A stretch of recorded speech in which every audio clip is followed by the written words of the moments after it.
ওই তো হাঁটু বাটুম করে বসে হাঁটুর উপর হাতে রেখে পিঠ সোজা করে নিঃশ্বাসের উপর ফোকাস করো, ব্যাস হয়ে গেল মেডিটেশন। এই আর এমন কি ব্যাপার? তোমার মতো আমি ওইটাই ভাবতাম 1 বছর আগে যখন আমি প্রথম ভিডিও দেখেছিলাম how to do meditation. But যখন প্রথম 2 দিন করলাম তখন আমার অবস্থা। ফেসবুকে হাই তো পাঠালাম, লাইক আসবে নাকি কি জানি। কালকে সৌরভ ড্রেসটা কিন্তু দারুণ করেছিল। ইস আমারই ওর বাপের কত পয়সা। আরে কিন্তু মনে হয় মেডিটেশন করছিলাম, বোধহয় 1 ঘন্টা হয়ে গেছে।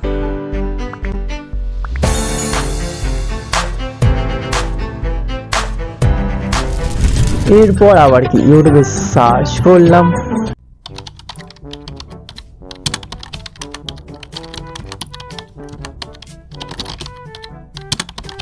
প্রথমে ওম চ্যান্টিং দিয়ে শুরু করতে হবে।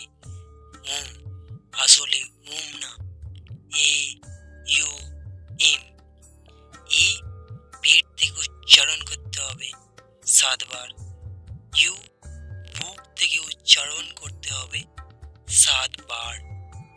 এম গলা দিয়ে উচ্চারণ করতে হবে 7 বার।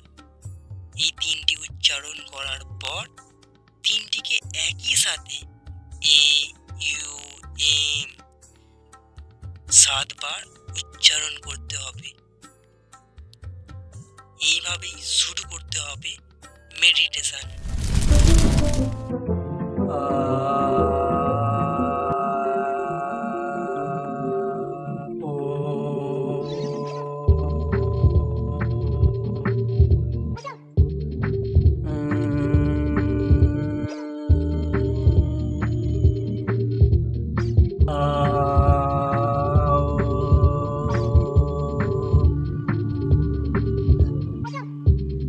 এইভাবে 1 মাস কাটার পর আমি আবার ব্রিদিং টেকনিকে ফোকাস করে মেডিটেশন করার চেষ্টা করলাম।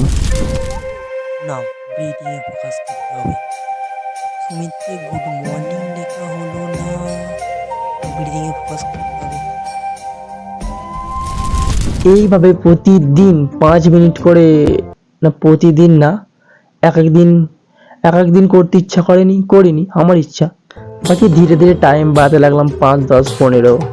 আর হ্যাঁ, বলে রাখা ভালো, মেডিটেশন করার সঠিক সময় সকাল 5টা বা কারো করার জন্য ভোর 5টা, কারণ মেডিটেশনের জন্য সকালের আবহাওয়া ও পরিবেশটা মেন। আই নো সকালে ওঠাটা অনেকটাই কঠিন ছিল আমার জন্য, বাকি আমি উঠতে পেরেছিলাম। কিভাবে উঠতে পেরেছিলাম কমেন্ট করো, নেক্সট ভিডিও এর উপরই বানাবো বা বানিয়ে ফেলেছি।